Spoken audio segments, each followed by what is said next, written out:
اعوذ باللہ من الشیطان الرجیم، بسم اللہ الرحمن الرحیم۔ ناظرین کرام، 92 نیوز چینل کے مشہور پروگرام صبح نور کے میزبان غلام معین الدین نظامی اور اس کے ساتھیوں کا سلام قبول کیجیے۔ آپ اور آپ کے اہل خانہ کے لیے ڈھیروں دعائیں۔ حضرت ابو انیس محمد برکت علی رحمہ اللہ تعالیٰ کی تالیف اسماء النبی الکریم سے رسول اللہ صلی اللہ علیہ وآلہ وسلم کا ایک اسم مبارک پڑھنے کی سعادت حاصل کرتے ہیں۔ سیدنا الداعی الی اللہ صلی اللہ علیہ وسلم، ہمارے سردار اللہ تعالیٰ کی طرف بلانے والے، درود و سلام بھیجے اللہ آپ پر، آپ کی آل پاک پر اور آپ کے صحابہ کرام رضوان اللہ تعالیٰ علیہم اجمعین پر۔ حضرت انس رضی اللہ تعالیٰ عنہ فرماتے ہیں، اللہ کے رسول صلی اللہ علیہ وآلہ وسلم نے فرمایا، مؤذن کے سر پر اللہ تعالیٰ کا ہاتھ ہوتا ہے اور اسے اس کی آواز کی پہنچ تک، جہاں تک اس کی آواز پہنچتی ہے، معاف فرما دیا جاتا ہے۔ ناظرین کرام، ہمارا آج کا موضوع اذان اور رسول کریم صلی اللہ علیہ وآلہ وسلم کے عہد مبارک و مقدس کے مؤذن حضرات ہیں۔ آج کا دن اگر ہم حضرت بلال حبشی کے نام منسوب کریں تو کوئی غلط بات نہیں ہوگی۔ اسلام میں، تاریخ اسلام میں اذان اور حضرت بلال کا نام یوں سمجھ لیجئے کہ لازم و ملزوم ہے، ایک دوسرے کے بغیر ان کی تکمیل نہیں ہوتی۔ رسول اللہ صلی اللہ علیہ وآلہ وسلم سے جتنی عقیدت و محبت تھی حضرت بلال کو، اور رسول اللہ صلی اللہ علیہ وآلہ وسلم اور اہل بیت حضرت بلال سے جتنی محبت کرتے تھے، اس کے تذکار ہم سنیں گے انشاءاللہ العزیز۔ اذان ناظرین کرام بلاوا ہے، پکار ہے، دعوت ہے میثاق معرفت کی طرف، اور یہ زینہ ہے معراج عبودیت کا، نماز کا زینہ ہے، اور اس کا معرض وجود میں آنا، طے پانا کہ ہم عبادت کے لیے اسلام میں مسلمانوں کو عبادت کے لیے کس طرح سے بلایا اور پکارا جائے گا، یہ خود ایک بڑی اہم تاریخی یادگار قسم کی روایت ہے جو ہم آج سنیں گے۔ اس کے علاوہ ہم دیکھیں گے کہ اس کے الفاظ کیسے متعین ہوئے اور ان کے الفاظ میں کتنی حکمت ہے، کس طرح خوش الحانی سے اذان دی جاتی ہے۔ اسلامی فنون صوت یعنی وہ فنون جن میں آواز شامل ہوتی ہے، جیسے کہ تلاوت قرآن کریم ہے، نعت ہے، حمد ہے اور دیگر علوم فنون ہیں جو ادائیگی کے لیے ہیں، ان میں اذان بھی بہت نمایاں ہے۔ بہت سارے اسلامی ممالک میں اذان کے باقاعدہ مقابلے ہوتے ہیں، مقابلہ حسن اذان۔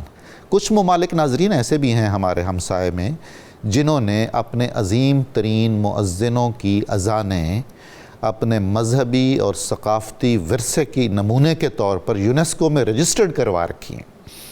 ہمارے ہاں تو ایک المیہ یہ ہے، ہمیں کھیلوں کی بڑی اہمیت ہے اور یقیناً جو کھلاڑی دنیا میں ملک کا نام روشن کرتے ہیں ان کی ہم جتنی بھی عزت اور اکرام کریں، انہیں نوازیں، کم ہے۔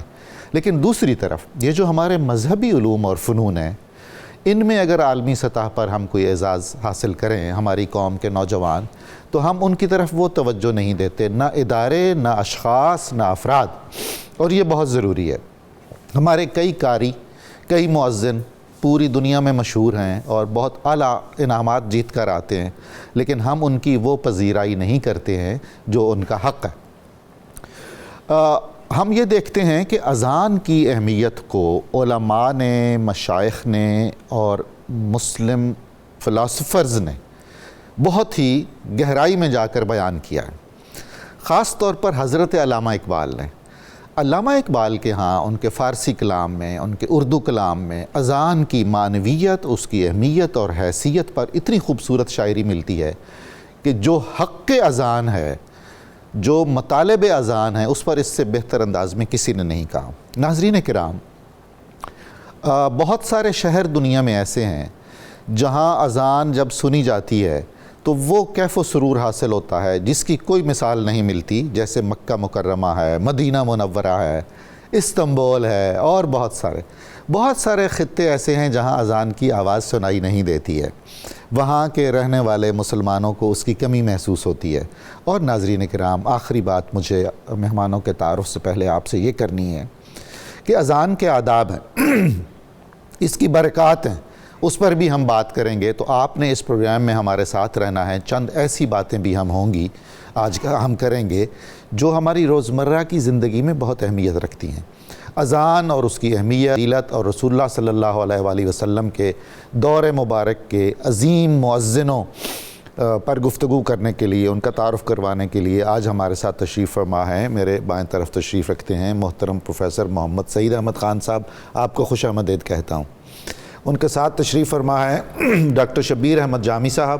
آپ کو بھی خوش آمدید کہتا ہوں. آپ تشریف لائے، بڑی عنایت فرمائی آپ نے. ہمارے تیسرے مہمان آج کے ڈاکٹر فیض اللہ بغدادی صاحب ہیں. عربی زبان و ادب کے ماہر استاد ہیں اور بہت اچھے دانشور ہیں اور بہت نئے انداز میں بات کرتے ہیں. سب سے پہلا سوال میں کروں گا محترم محمد سعید احمد خان صاحب سے کہ اذان کا لفظی اور اصطلاحی مفہوم کیا ہے؟ قرآن و حدیث میں ایک شعار اسلامی کے طور پر اس کی کیا فضیلت بیان کی گئی ہے، اور اذان اور مؤذن اس کے آداب کیا ہیں، اہمیت اور فضیلت کیا ہے؟ بسم اللہ الرحمن الرحیم. اللہم صلی وسلم علی حبیبک المکرم وعلی آلہ المحترم. بہت شکریہ محترم ڈاکٹر صاحب. آج ہم جس عنوان پر بات کر رہے ہیں وہ ہے آذان. جی. آذان تیری کیا شان، واہ. تو امت مسلمہ کی پہچان، جس نے رکھا تیرا دھیان اس کا ٹھکانہ دارالجنان. واہ، بہت خوب. اذان کلمہ ہے، ہم معروف اس انداز میں جانتے ہیں. اذان ہوتی ہے، سنتے ہیں روزانہ 5 مرتبہ. لغوی طور پر تو اذان کے معنی علماء نے لکھے اعلان کے. اچھا. اعلان کرنے کے، ندا، بلاوا، دعا. اصطلاحی معنوں میں چند ایسے کلمات جو توحید باری تعالی اور رسالت محمدیہ صلی اللہ علیہ وسلم، اور اس کے بعد بڑے پیارے کلمات جو اذان کے اندر 5 بار امت مسلمہ کو سنائے جاتے ہیں، وہ ہیں نماز کی طرف آؤ، فلاح کی طرف آؤ. سبحان اللہ. گویا اذان فلاح کا دروازہ کھولتی ہے. واہ. اب اللہ رب العزت نے قرآن کریم میں یہ لفظ کئی مقامات پر ہمیں عطا فرمایا. کہیں فرمایا کہ آذان من اللہ و رسول، اچھا، اللہ اور اس کے رسول کی طرف سے اعلان ہے. کہیں ارشاد ہوا کہ اذن مؤذن بینہم، مؤذن نے ان کے درمیان اذان دی، اعلان کیا. سبحان اللہ. اللہ تعالیٰ نے حکم بھی دیا کہ یا ایہا الذین آمنو، اے اہل ایمان، اے اشاقان مصطفیٰ، اذا نودی للصلاۃ من یوم الجمعہ فاسعوا الی ذکر اللہ، جب تمہیں نماز کے لیے جمعہ کے دن بلایا جائے تو اللہ کے ذکر کی طرف لب کو کوشاں ہو جاؤ. واہ واہ. اور قرآن پاک نے یہ بھی بتایا کہ وَإِذَا نَادَيْتُمْ إِلَى الصَّلَاةِ فَاتَّخَذُوهَا هُزُوًا وَلَعِبًا. ایسے لوگ بھی تھے کہ جب اہل ایمان لوگوں کو اللہ کی طرف بلاتے تو وہ اس کا مذاق اڑاتے، تمسخر کرتے، لہو و لعب میں مبتلا ہو جاتے. نبی اکرم رحمت عالم صلی اللہ تعالی علیہ وسلم نے اذان کے فضائل امت کو اتنے خوبصورت انداز میں دیے ہیں کہ اگر ہم توجہ سے ایک باشعور انسان کے طور پر اس کو سننے کی کوشش کریں، دل میں بسائیں، تو کوئی مسلمان ایسا نہیں ہوگا جو یہ تمنا نہ کرے کہ کاش میں بھی اذان دینے لگ جاؤں، مجھے بھی اذان دینے کا شرف حاصل. سیدنا امیر معاویہ رضی اللہ عنہ تشریف فرما ہیں. ایک ساتھی نے انہیں کہا کہ اذان کا وقت ہو گیا ہے، تو سیدنا امیر معاویہ رضی اللہ عنہ سن کر فرمانے لگے کہ میں نے رسول اکرم رحمت عالم صلی اللہ علیہ وسلم سے سنا ہے کہ قیامت کے دن یہ جو مؤذنین ہیں، اذان دینے والے ہیں، ان کی گردنیں سب سے بلند ہوں گی. سبحان اللہ. ماشاءاللہ ماشاءاللہ. اب گردنوں کا بلند ہونا یعنی ایک تو ان کی شان ہوگی، نمایاں ہوں گے. بے شک ایسا. پھر یہ ہے کہ جنت کی کوئی چیز ان سے اوجل نہیں ہوگی. جی ہاں. نبی اکرم رحمت عالم صلی اللہ علیہ وسلم نے امت کو اذان کے ضمن میں اس حد تک رغبت دلائی فرمایا کہ اگر ان کو معلوم ہو جائے کہ اللہ جل مجدہ نے آذان میں ان کے لیے کیا اجر رکھا ہے تو یہ مسلح ہو کر قرآن اندازی کریں، اس کے لیے اتنی جد و جہد کریں۔ کس کی باری ہے؟ کس کی باری ہے؟ حضرت ابو سعید خدری رضی اللہ عنہ سے ایک بار رسول اکرم رحمت عالم صلی اللہ علیہ وسلم نے فرمایا کہ ابو سعید تم جنگل میں جایا کرتے ہو تو یاد رکھو کہ جب نماز کا وقت ہو جائے تو وہاں پر تم خوب بلند آواز سے اذان دیا کرو۔ اللہ اکبر۔ تمہاری آواز جہاں جہاں تک جائے گی وہ قیامت کے دن تمہارے حق میں گواہی دینے والے بن جائیں گے۔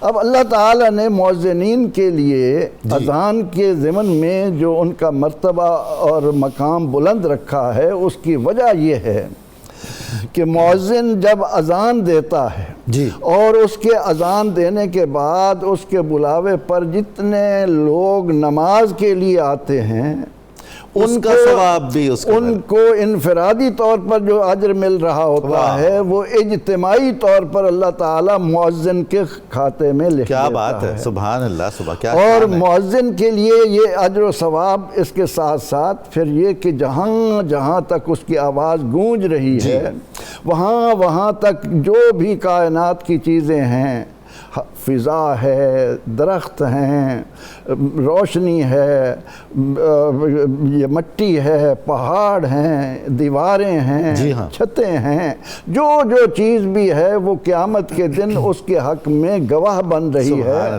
کیونکہ قرآن کریم نے کہا کہ یومئذ تحدث اخبارہا، یہ زمین اس پر ہم جو بھی عمل کر رہے ہیں۔ آج یہ کتنا خوبصورت منظر ہے کہ ہم اذان کے ضمن میں اس زمین پر یہ جو باتیں کر رہے ہیں، یقینی طور پر یہ زمین بھی ہمارے لیے گواہی دے گی کہ اے اللہ تیرے ان بندوں نے اذان کے ضمن میں تیری رحمت کو پکارا، تیری عظمت کو بلند کیا، تو یہ بھی ہمارے لیے قیامت کے دن گواہ بنے گی۔ تو نبی اکرم رحمت عالم صلی اللہ علیہ وسلم نے اہل ایمان کو نماز اذان کا اتنا لاکھوں نیکیاں شمار میں نہ آنے والی نیکیاں اذان والوں کے لیے لکھی ہیں۔ تو یہ اللہ تعالیٰ نے اس کو ہمارے لیے اتنی پہچان بنایا کہ اسلامی لشکر جب جاتے تھے تو ان کو ہدایات ہوتی تھیں کہ جب بھی کسی بستی یا قصبے یا شہر کے قریب پہنچو انتظار کرو کہ وہاں سے اذان کی آواز آ رہی ہے۔ اچھا، سبحان اللہ۔ تو اس بنا پر اذان اسلام کا ایک شعار ہے۔ بالکل، بہت خوب، بڑی عنایت۔ محترم ڈاکٹر شبیر احمد جامی صاحب، ہم دیکھ رہے ہیں کہ اللہ اور اس کے رسول کی نظر میں مؤذن کی بڑی فضیلت اور اہمیت ہے۔ یہ ہم کسی وقت بات کریں گے کہ بدقسمتی سے آج کل مؤذنوں، خطیبوں اور علماء کرام جو ہیں ان کے اعزاز و اکرام میں معاشرے میں اور ان کے مشاہرے وغیرہ میں اور مراعات میں حالات خراب ہیں، بہت اچھی صورتحال نہیں ہے۔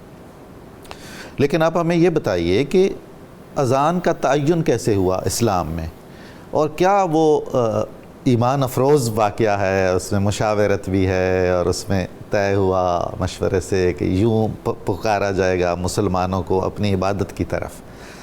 اور ہماری روایت میں تاریخ کی، اسلام کی تاریخی اور ثقافتی روایت میں بچے کے کان میں اذان ایک طرف اور دوسری طرف تکبیر کہنا، کیا یہ بھی سنت ہے اور اس کی بھی فضیلتیں ہیں اور اس کی کوئی معنویت الگ سے ہے؟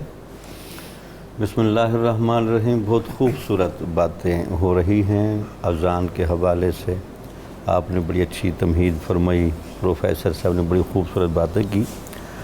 سب سے پہلے تو ضروری ہے کہ ایک فعل کا جب تعین ہو رہا ہوتا ہے اس کے مقام و مرتبے کو چیک کرنا چاہیے کہ اس کو کس مقام پر رکھا جا رہا ہے۔ درست۔ دیکھیے اسلام کے نظام میں 3 چیزوں کی بڑی اہمیت ہے۔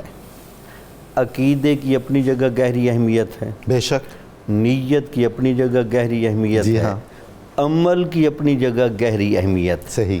اذان بنیادی طور پر اسلام کا وہ شعار ہے جو ان تینوں کیفیتوں کا جامع ہے۔ واہ واہ واہ، سبحان اللہ۔ یعنی یہ عقیدے کی بھی ترجمانی کرتا ہے، جی ہاں، اس کے الفاظوں پر میں تھوڑی بات کروں گا۔ یہ نیت کو بھی جھنجھوڑتا ہے، بالکل، اور عمل کی طرف بڑھنے سے پہلے ہاں۔ مومن کو جتنا پختہ ارادے اور نیت میں ہونا چاہیے اس کے لیے تیار کرتا ہے۔ بالکل۔ بلکہ یہاں ایک روایت خوبصورت میں لے آؤں، حضرت عائشہ صدیقہ رضی اللہ تعالیٰ عنہ کہتی ہیں کہ اذان کی جب آواز حضرت بلال رضی اللہ تعالیٰ عنہ دے دیتے تھے تو ہم نے حضور نبی اکرم صلی اللہ علیہ وسلم کے چہرے پر تغیر کے آثار دیکھے۔ اللہ اکبر۔ یعنی یہ احساس اب طاری ہونا شروع ہو گیا ہے کہ کس مالک اور خالق کے اعلیٰ کے سامنے جانے کا وقت آ گیا ہے اور اس کے معبود ہونے کا ثبوت دینے کے لیے میں نے نماز میں قیام بھی کرنا ہے، رکوع بھی کرنا ہے، سجود بھی کرنا ہے۔ تو اس اذان کو یہ جو شعار کا درجہ دیا گیا، اپنا قبلہ نظامی سے اس میں اتنا خوبصورت زبان ہے بالکل اور جوبن ہے ایسا ہی ہے کہ یہ اس کا ویسے امتیاز نہیں کہ اذان والے بندے کو قیامت والے دن اونچی گردن کے ساتھ کیوں اٹھایا جائے گا۔ بالکل ایسا ہے۔ تو اس کا مطلب یہ ہے کہ جس کے اثرات میں اتنا امتیاز ہے اس کی اپنی ظاہری کیفیت کیا ہو۔ سبحان اللہ سبحان اللہ۔ عام طور پر اخفاء اور اظہار کے معاملات چلتے رہتے ہیں لیکن اس کو مقام اظہار پر کھڑا کیا گیا۔ پھر اس کے ساتھ عام صوت نہیں، لحن داؤدی کا کہا گیا کہ جب آپ اذان دیں گے سبحان اللہ اونچی آواز سے اذان ہوگی اور وہ صوت سرمدی سبحان اللہ لگتا یہ ہے کہ جس موقع پر الستو بربکم قالوا بلا کی صدا لگی تھی اس صدا کو یاد کرانے کے لیے دنیا پر اذان دی جاتی ہے، ہر روز اذان دی جاتی ہے تاکہ ایک مسلمان کے ضمیر کو وہ جو وعدہ کر رکھا تھا وہ یاد آ جائے، اس کے ضمیر کو، اس کے دل کو وہ الوہی سنی ہوئی باتیں یاد کرا دی جائیں کہ چونکہ اللہ کی عبادت کا ٹائم آ رہا ہے، آپ دنیا کے سارے ماحول سے نکلیں، اپنا دل وہاں سے نکال لیں، دماغ نکال لیں، روح نکال لیں، جسم کو پاک صاف کر کے یہاں متوجہ ہوں۔ بالکل ایسا ہے۔ دیکھیں فعل کی نوعیت جب اس نوعیت کی ہے تو اس کے فضائل کو جب آپ اور میں شمار کرنے لگتے ہیں، جس طرح خوبصورت آپ نے جملہ حضرت بلال اور اذان، جی ہاں کتنا لازم و مرغوب ہے۔ اگر میں کہوں کہ حضرت بلال عشق کا استعارہ ہے اور یہ اذان عشق کا ترانہ ہے، تو مطلب یہ ہے کہ اتنی خوبصورت یہ چیز ہے، اللہ تعالیٰ نے اس کو یہ امتیاز دیا۔ تو جب نماز کی فرضیت ہو گئی اور مسجد نبوی کا قیام کے مراحل مکمل ہو گئے تو اب یہ طے ہوا کہ اب کیسے بلایا جائے۔ ٹھیک، مشاورت کی گئی اور یہ شاید حضور نبی اکرم صلی اللہ علیہ وسلم کا مشاورت کرنا یہ اپنے اصحاب کی تربیت کے لیے بھی بڑا گہرا ضروری تھا۔ کیا خوب بات تو اس لیے اس ماحول میں سب کو شامل کیا۔ کسی نے کہا جھنڈا لہرایا جائے، اچھا، کسی نے کہا جی آگ جلائی جائے، کسی نے کہا کہ یہودیوں کے جو طریقے ہیں سینگ بجائے جائے، کسی نے کہا ناقوس بجائے جائے، لیکن آخرکار زیادہ اجتماع ہوا کہ الصلاۃ الجامعہ کا لفظ اونچا کہا جائے۔ اچھا بھئی شاید جماعت کے لیے کٹھے ہونے کا وقت آ گیا ہے۔ لیکن حضرت زید، عبداللہ بن زید، اچھا، وہ صحابی ہیں جن کی قسمت میں وہ خواب آیا، انہوں نے سرسبز کپڑوں میں کسی نورانی شکل کو دیکھا اور ان کے پاس وہ ناقوس تھا، تو ان کو کہنے لگے یہ ہمیں دے دے، ہمیں حکم ملے کہ اس کو ہم بنوائیں اور اس کے ذریعے ہم آواز دے کر لوگوں کو نماز جمع کریں گے۔ ان کا یہ آپ بس نہ لے، میں آپ کو چند کلمات بتاتا ہوں۔ اللہ اکبر۔ وہ چند کلمات یہی اذان کے خوبصورت کلمات ہیں۔ تو یہ کلمات سننے کے بعد اب اس میں روایتوں بڑے خوبصورت الفاظ ہیں۔ کبھی تو لگتا ہے کہ گہری نیند میں تھے، کبھی نیند اور بیداری کے درمیانی حالت یقظہ۔ بہرحال وہ فوراً صبح حضور نبی اکرم صلی اللہ علیہ وسلم کے پاس پہنچے اور یہ جا کر وہ اطلاع دے ہی رہے تھے، سبحان اللہ، باتیں زیر بحث ہی تھیں، تو حضرت عمر بن خطاب رضی اللہ تعالیٰ عنہ اچھا۔ یہ بھی بھاگتے ہوئے تیزی سے گھر سے آئے، اچھا، تو انہوں نے بھی آ کر کہا کہ مجھے بھی بالکل اسی طرح کا خواب آیا ہے سبحان اور اللہ، سبحان بالکل اللہ۔ اسی طرح کے کلمات بتائے گئے ہیں۔ تو اس پر حضور نبی اکرم صلی اللہ علیہ وسلم نے فرمایا کہ حضرت بلال کے ساتھ کھڑے ہو کر یہ الفاظ دو رہے ہیں، اللہ، کیونکہ ان کی آواز اونچی ہے، بلند ہے، سبحان وہ اللہ، اذان سبحان دیں گے۔ اللہ، کمال ہے جناب۔ آخری جملے، جی بچے کے کان میں اذان کیوں دی جاتی؟ جی، اس کی یہ سنت نبوی سے سنت ثابت ہے۔ نبوی، اس کی وجہ یہ ہے کہ ہو سکتا ہے کہ ہم یہ سمجھیں کہ بچے کا جسم تو بہت چھوٹا ہے، ہاں، لیکن اس کے اندر جس روح کو روح ڈالا کو، گیا واہ ہے، واہ واہ، اس روح کو ان تمام چیزوں کا شعور حاصل ہے۔ اللہ تعالیٰ یہ سارے کام اتمام حجت کے لیے اس لیے کر رہا ہے تاکہ یہ روح جب جوان ہوگی، یہ جسم، تو اس کے اندر یہ روح اس جسم کے ماحول کو کور کر سکے اور اس کو مانوس کر سبحان سکے اللہ، سبحان اور اس کو توحید اور رسالت اور دین کی طرف لانے میں ممد و معاون ثابت واہ ہو۔ واہ، کیا بات ہے، بہت خوب جناب۔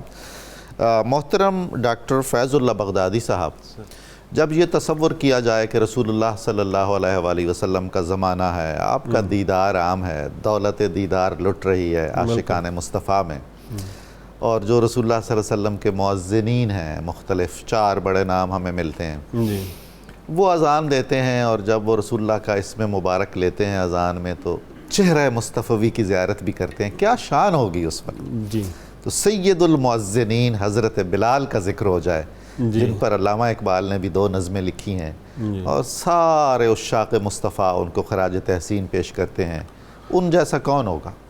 بسم اللہ الرحمن الرحیم، اللہم صلی علی سیدنا و مولانا محمد وعلی آلہ وصحبہ وبارک وسلم۔ بہت شکریہ نظامی صاحب۔ جناب، جیسا کہ آپ نے اپنے انٹرو میں بھی فرمایا کہ اذان اور حضرت بلال یہ آپس میں لازم و ملزوم ہے، ایسا ہی ہے، تو اذان کا تذکرہ خیر ہو اور حضرت بلال کا تذکرہ نہ ہو ممکن ہی نہیں، تو یہ ممکن ہی نہیں ہے، یہ تذکرہ تشنہ رہ جائے گا۔ بالکل۔ تو حضرت بلال بن رباح رضی اللہ تعالیٰ عنہ یہ سید المؤذنین، آہا، سبحان اللہ، کیا شان ہے۔ اور آقا علیہ الصلوۃ والسلام نے یہ خود ان کی جو ہے ڈیوٹی لگائی، اور آقا علیہ الصلوۃ والسلام نے اپنی حدیث میں فرمایا کہ نعم المرء بلال سید المؤذنین اللہ یوم اکبر، القیامہ، رسول اللہ نے خود لقب دیا خود ہے، لقب دیا، اللہ اکبر، اور فرمایا کہ بہترین شخص جو ہے وہ بلال ہیں۔ سبحان اللہ، تو آپ کی صالحیت کی، اللہ آپ کی اکبر، پاک بازی کی خود گارنٹی حضور نبی اکرم صلی اللہ علیہ وسلم نے دی، اور یہ فرمایا کہ وہ قیامت کے روز سید المؤذنین ہیں۔ کیا بات، تو دنیا میں تو وہ سید سبحان المؤذنین تھے ہی، واہ کل قیامت کے روز بھی وہ سید المؤذنین ہوں گے۔ واہ، تو حضرت بلال بن رباح رضی اللہ تعالیٰ عنہ ابتداءً امیہ بن خلف کے غلام تھے اچھا، مکہ میں، مکہ مکرمہ میں، اور آپ ان 7 خوش بختوں میں سے تھے جنہوں نے سب سے پہلے اسلام کا اظہار کیا۔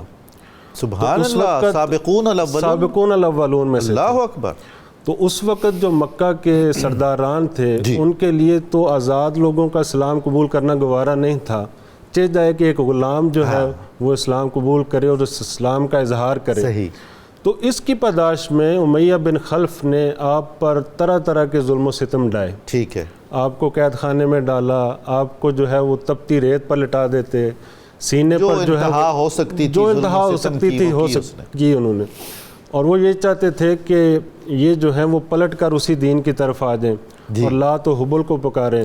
تو جب وہ اذیت دے چکتے تو آپ سے پوچھتے کہ بتاؤ تمہارا رب کون ہے؟ تو حضرت بلال رضی اللہ تعالیٰ عنہ کا جواب بڑا سننے والا ہے۔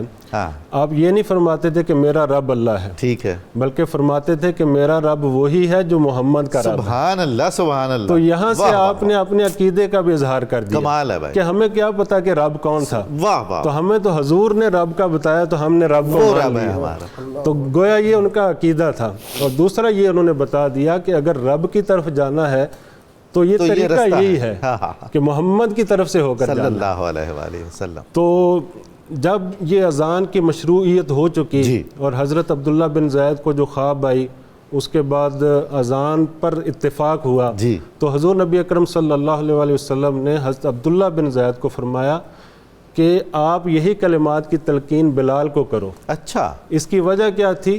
انہو اندہ من کا صوتن، کہ وہ ٹھیک۔ تم سے زیادہ بلند آواز والے ہیں، واہ، زیادہ خوبصورت آواز والے ہیں۔ ماشاءاللہ۔ تو اس سے ایک مؤذن کی جو تعیناتی ہے جی، اس کی حکمت بھی بیان فرما دی کہ اس کے لیے جو ہے وہ بلند آواز والا ہونا چاہیے، یعنی آج کی لینگویج میں جس کو کہتے ہیں اہلیت، معیار اہلیت یا معیار اہلیت خود حضور نبی جی، اکرم صلی صلی اللہ علیہ وسلم نے علیہ تعین فرما دیا۔ تو حضور نبی اکرم صلی اللہ علیہ وسلم کی حیات طیبہ میں پوری زندگی حضرت بلال نے آپ کے ساتھ گزاری، آپ کی خدمت گزاری میں، آپ کی تابع داری میں، آپ کی آل کی طرح، اور آپ کی آل کی تابع داری میں، اور آپ علیہ الصلوۃ والسلام کا آپ پر اتنا اعتماد تھا جی، کہ جب اپنی پہلی اسلامی ریاست کا قیام کیا تو آپ کو اپنا خزانچی بنایا۔ اچھا، گویا اس وقت کے آپ فائنانس منسٹر تھے۔ سبحان اللہ، سبحان تو اللہ، فائنانس منسٹر قبلہ نظامی صاحب اسی کو بنایا جاتا ہے جس پر بڑا اعتماد بے ہوتا حد و ہے، حساب۔ کیونکہ یہ بڑا ایک نازک معاملہ ہوتا ہے۔ تو اس سے آپ علیہ الصلوۃ والسلام کا آپ کی شخصیت پر کتنا اعتماد تھا وہ ظاہر ہوتا ہے۔ اور اسی طرح حضور نبی اکرم صلی اللہ علیہ وآلہ وسلم نے آپ کے بڑے کمالات بیان کیے۔ اچھا، آپ علیہ الصلوۃ والسلام نے فرمایا ہے کہ ہر کوئی جنت کا مشتاق ہے، جی، لیکن جنت 3 بندوں کی مشتاق ہے۔ اچھا فرمایا اشتاقت الجنت الی ثلاثۃ، جناب، 3 بندوں کی طرف مشتاق ہے۔ وہ 3 بندے کون سے ہیں؟ وہ کون سے خوش نصیب ہیں کہ جن کی طرف جنت مشتاق ہے؟ ان میں ایک فرمایا علی اللہ اکبر، و عمار آہا، و بلال۔ سبحان اللہ تو حضور، ان 3 بندوں میں ایک حضرت علی رضی اللہ تعالیٰ کیا عنہ بات ہے، حضرت عمار بن یاسر ہیں، واہ۔ اور تیسرے خوش نصیب حضرت بلال بن رباح رضی اللہ تعالیٰ عنہ۔ یہ 3 نام سن کے مجھے جنت کی خوش نصیبی پر رشک آ رہا ہے۔ اللہ اکبر۔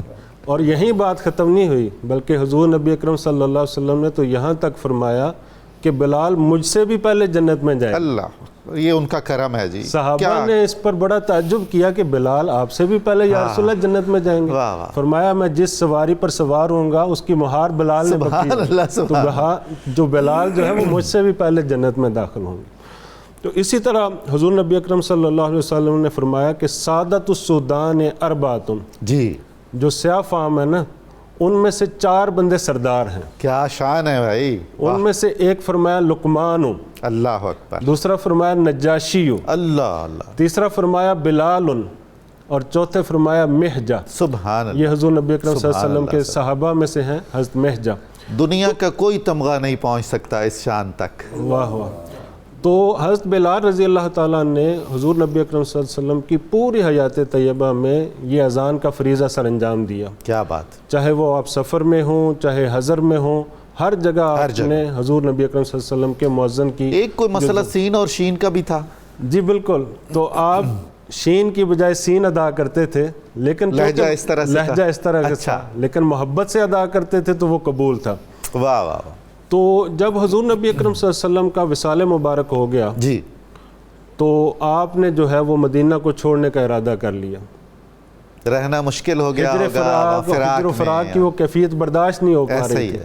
اور وہ مقامات جہاں حضور نبی اکرم صلی اللہ علیہ وسلم تشریف فرما ہوتے تھے جی ہاں، وہ ان کو دیکھ دیکھ کر افسردہ ہوتے تھے۔ جی، آپ نے وہاں سے جاننے کا ارادہ کیا تو حضرت ابو بکر رضی اللہ تعالیٰ عنہ نے آپ کو روکنا چاہا۔ جی، تو آپ نے فرمایا کہ اے ابو بکر، اگر آپ نے مجھے اپنے لیے خریدا تھا، خرید کر آزاد کیا تھا تو میں نہیں جاتا، سبحان اللہ، اور اگر اللہ کے لیے خریدا تھا تو پھر مجھے جانے دیں۔ واہ واہ واہ، آپ چلے گئے، حلب میں چلے گئے، دمشق میں۔ دمشق 6 ماہ گزرے تھے کہ حضور نبی اکرم صلی اللہ علیہ وسلم خواب میں خواب تشریف میں لائے آئے، اور فرمایا کہ یا بلال ما هذه الجفوہ، اللہ اکبر، یہ کیا بے وفائی ہے، سبحان اللہ، کیا ہماری کیا ملاقات ادائے کا وقت محبت نہیں ہے آیا؟ حضور۔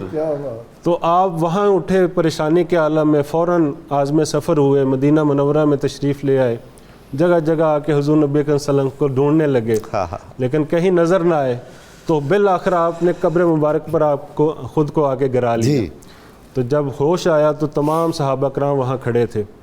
پھر صحابہ نے آپ کو اذان دینے کے لیے خواہش کا اظہار کیا، لیکن آپ نہ مانے اور فرمایا کہ ما اذن بعد رسول اللہ، کہ میں نے یہ عہد کر لیا کہ میں رسول اللہ صلی اللہ علیہ وسلم کے بعد اذان نہیں دوں گا۔ بالآخر صحابہ کرام نے فرمایا کہ حسنین کریمین سے سفارش ڈلوائیں کہ ان کے کہنے کو یہ انکار نہیں کر سکیں گے۔ تو بالآخر انہوں نے کہا، جب اذان شروع ہوئی آپ نے اللہ اکبر کی صدا بلند کی تو مدینہ میں ایک گونج پڑ گئی، اللہ، کوہرام مچ گیا، اور یہاں تک آتا ہے کہ مدینہ کی باپردہ خواتین بھی وہاں جو ہے وہ عہد رسالت کی یاد تازہ ہوگی.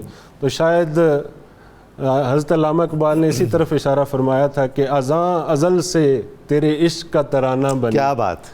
اور نماز اس کے نظارے کا ایک بہانہ. سبحان اللہ سر، بہت ہی خوبصورت. ناظرین کرام، آپ نے گفتگو سنی اور یہ باتیں جاری رہیں گی.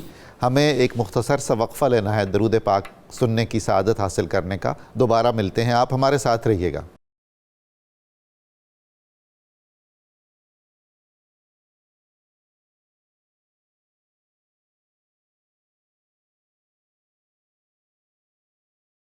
السلام علیکم ناظرین کرام، آپ کو صبح نور میں دوبارہ خوش آمدید کہتا ہوں. ہم گفتگو کی سعادت حاصل کر رہے ہیں اذان کے بارے میں اور رسول اللہ صلی اللہ علیہ وآلہ وسلم کے بابرکت عہد کے مؤذنین صحابہ کے بارے میں. ہماری گفتگو جس مرحلے پر پہنچی تھی وہیں سے ہم آگے آغاز کرتے ہیں.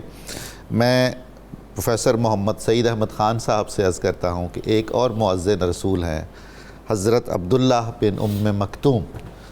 ان کے بارے میں کچھ ہمیں آپ بتائیے، ان کے فضائل کیا ہیں، ان کے کمالات کیا ہیں، ان کا اذان کا کیا طریقہ تھا. کون آئے گا قیامت تک ایسا فرد جو حضرت عبداللہ ابن ام مکتوم کے حالات کو بیان کرنے کا حق ادا کر سکے. واہ. جن کے لیے پیغمبر رحمت صلی اللہ علیہ وسلم فرمائیں کہ ام مکتوم مرحبا. سبحان اللہ. ان کے لیے چادر بچھا دیں. سبحان اللہ، کیا شان ہے.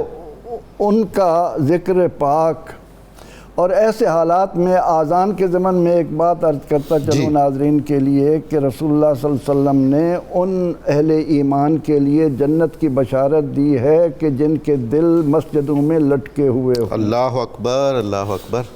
اور مسجدوں میں لٹکے ہوئے ہونے کا مقصد یہ ہے کہ ایک اذان کی آواز آئی گئے، پھر آئے تو کان ادھر لگے ہوئے ہیں کہ کب اذان کی آواز آتی ہے اور کب ہم یہاں پہنچے. سبحان اللہ. پھر اذان اور اقامت کے درمیان وقت کو دعا کی قبولیت کا وقت بھی قرار دیا گیا ہے. یہ اقامت وہ جو جی ہاں، اذان نماز کے لیے چھوٹی اذان کہی جاتی ہے، تکبیر جس کو کہتے ہیں. اقامت تکبیر نماز کے لیے. میں یہ پوچھنا چاہتا ہوں آپ سے کہ کوئی ضروری تو نہیں ہے کہ جو اذان دے وہی جماعت کے وقت تکبیر بھی کہے؟ فقہاء نے لکھا ہے کہ مناسب یہی ہے کہ جس نے اذان دی ہے وہی اقامت کہے، اور اگر وہ کسی کو اجازت دے دیں تو وہ بھی اذان دے سکتا ہے. درست.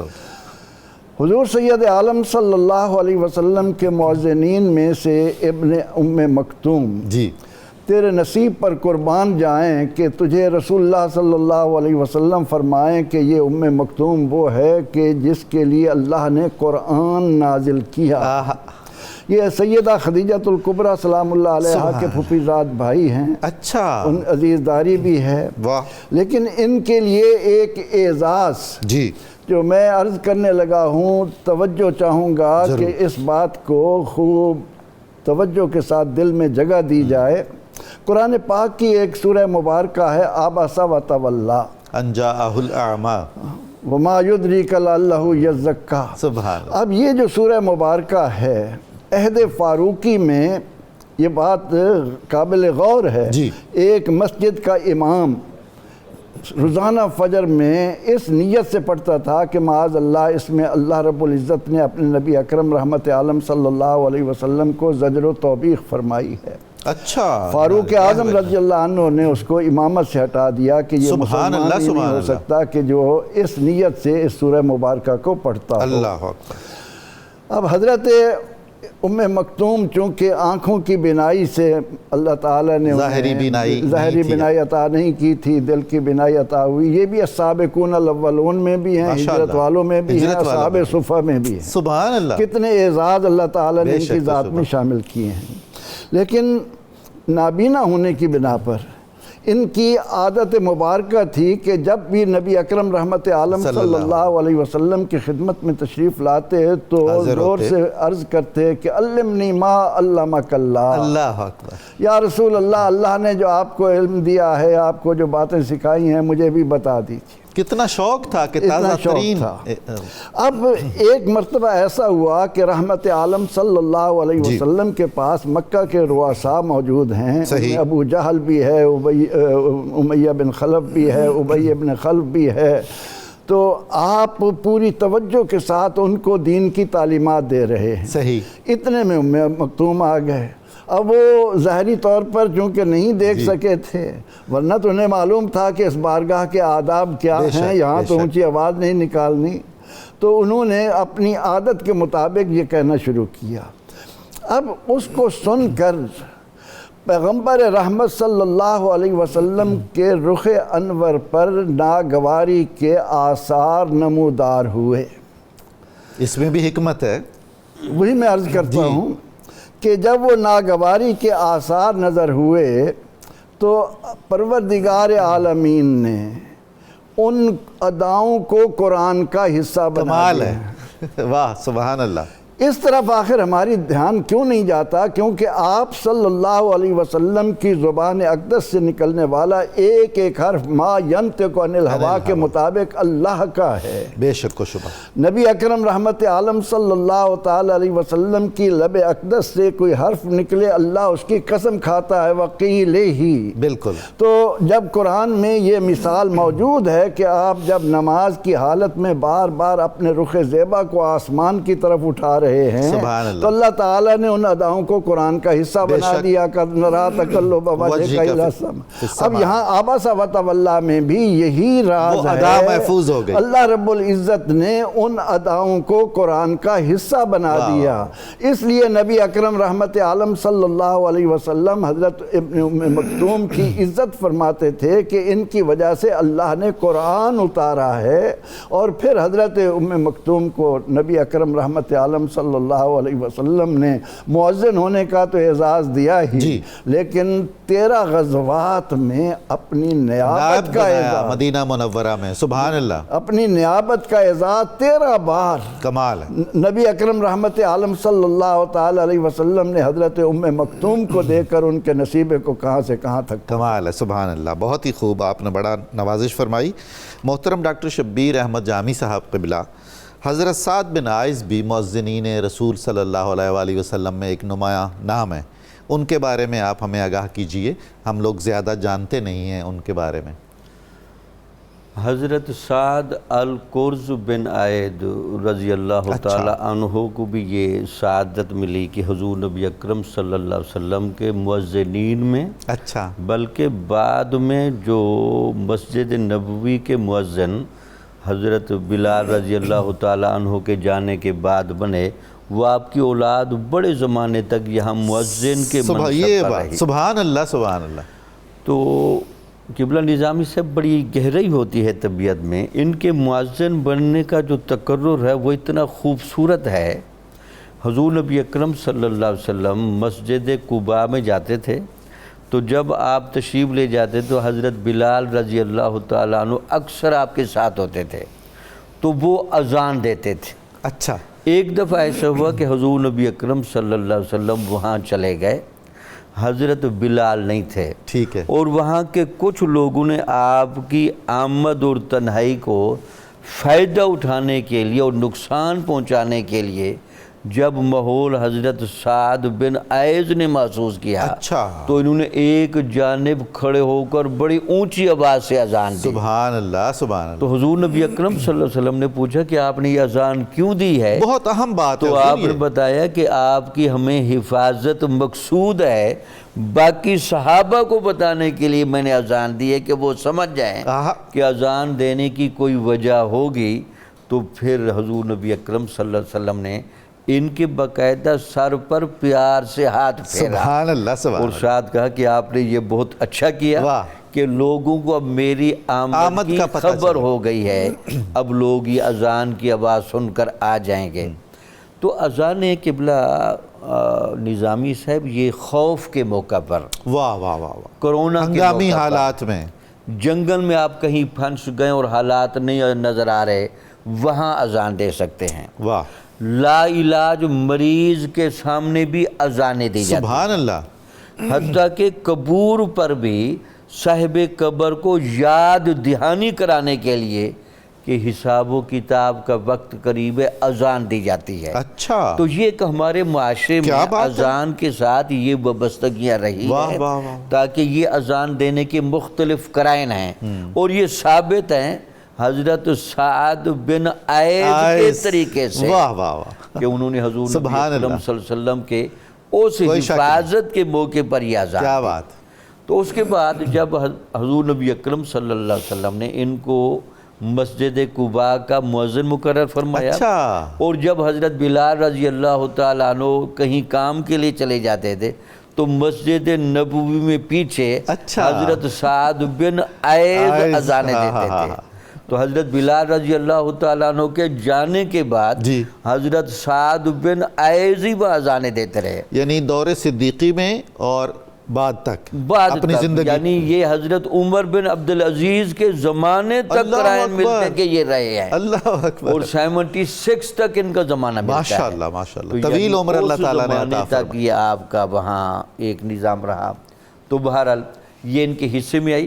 اور ایک اور بہت خوبصورت واقعہ جو ان کے بارے میں ملتا ہے کہ حضرت حضور نبی اکرم صلی اللہ علیہ وسلم سے ایک دفعہ انہوں نے اپنی مالی تنگی کا ذکر فرمایا، اچھا تو آپ صلی اللہ علیہ وسلم نے فرمایا کہ آپ جا کر تجارت کریں۔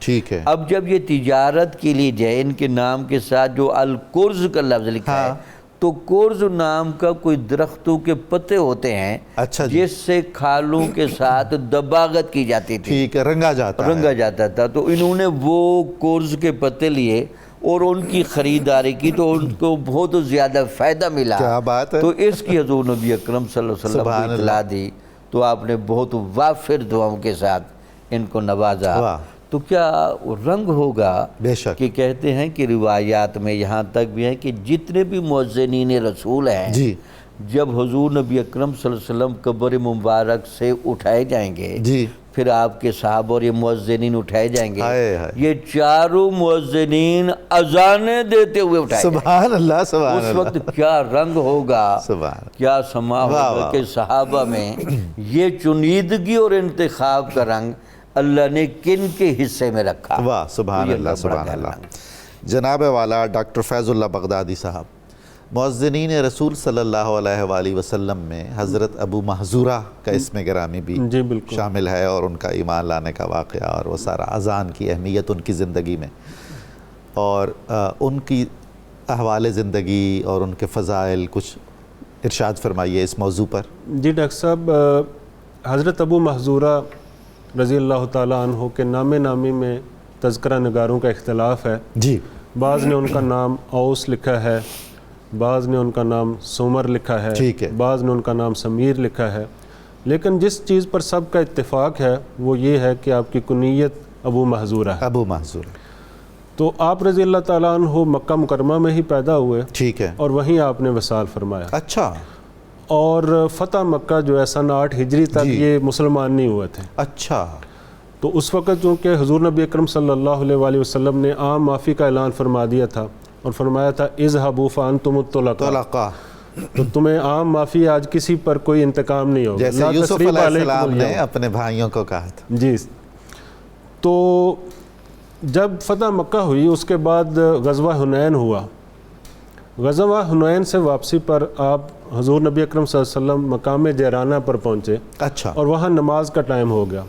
آپ نے مؤذن کو کہا کہ اذان دیں، اور یہ جو ہے حضرت ابو محذورہ یہ اپنے 9 اور ساتھیوں کے ساتھ وہاں گئے ہوئے تھے، غالباً آپ کی تلاش میں ہی نکلے ہوئے تھے اچھا، یا کسی سفر پر جا رہے ٹھیک تھے۔ ہے، تو انہوں نے وہ اذان کی آواز سنی، آہا، تو چونکہ آپ علیہ الصلوۃ والسلام سے اور اذان سے اور اسلامی شاعر سے بڑی نفرت تھی، بڑی قدورت تھی، تو یہ عذرائے مذاق اس اذان کو کاپی کرنے لگے، نقل اتارنے لگے، اچھا، اس کا تمسخر اڑانے لگے، اللہ اللہ، استہزاء، استہزاء۔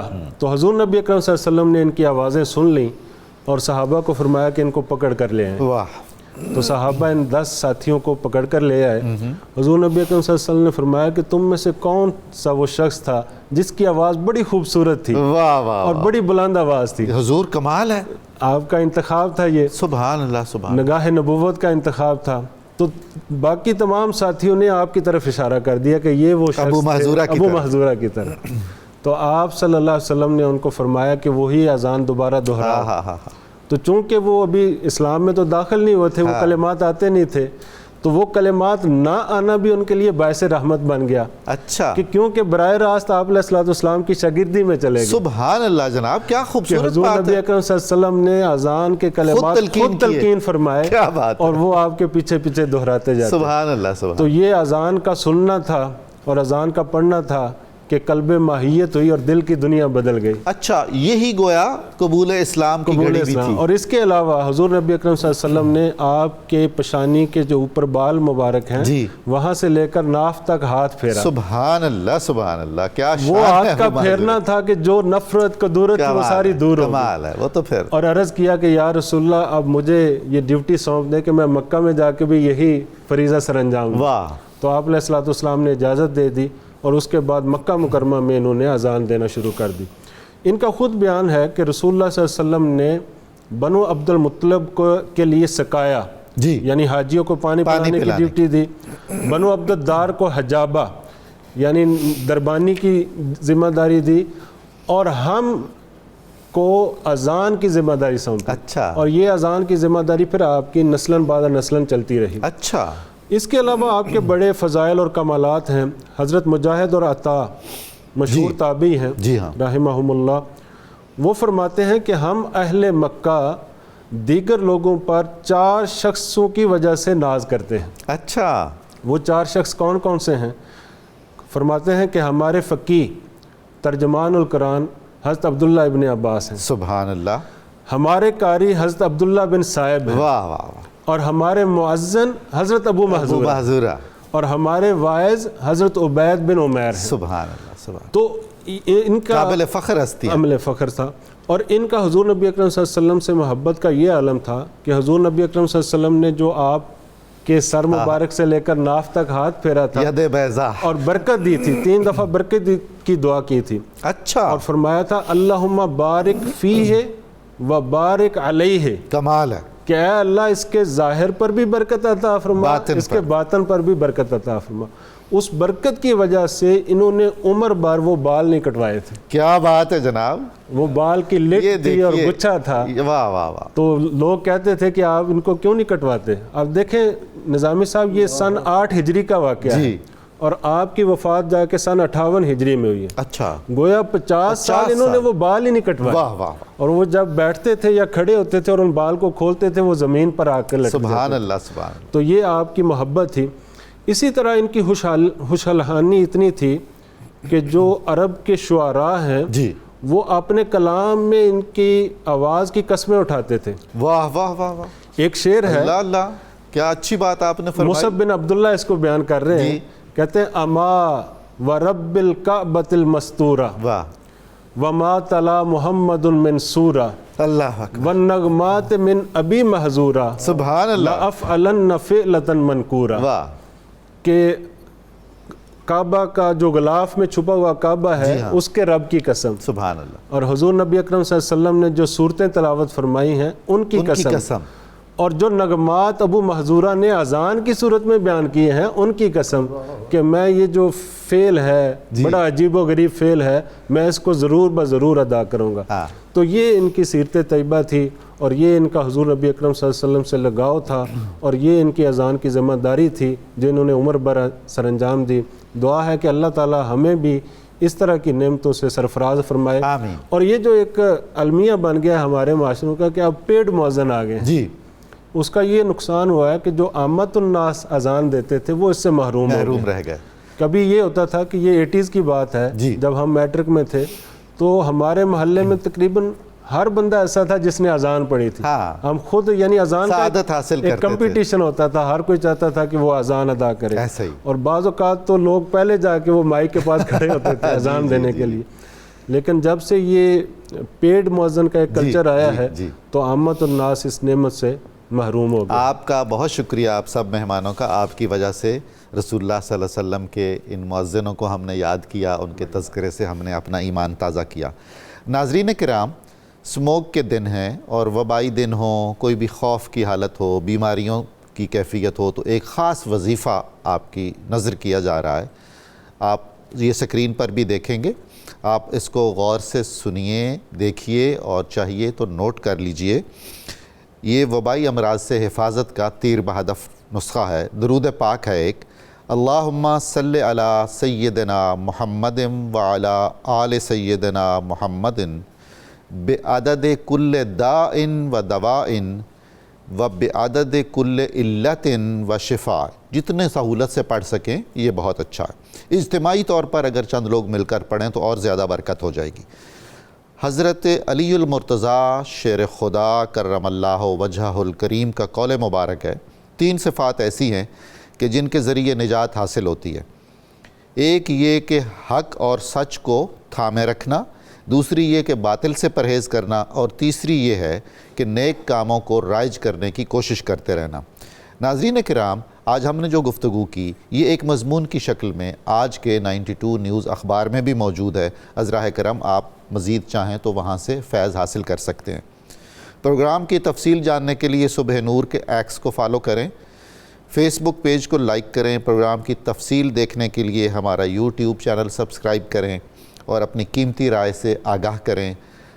آخر میں ہم نعرہ لگائیں گے، آپ ہمارا ساتھ دیں گے، ہم سارے مل کر پاکستان کی سربلندی کا، پاکستان کا مطلب کیا، لا الہ الا اللہ محمد الرسول اللہ صلی اللہ علیہ وسلم۔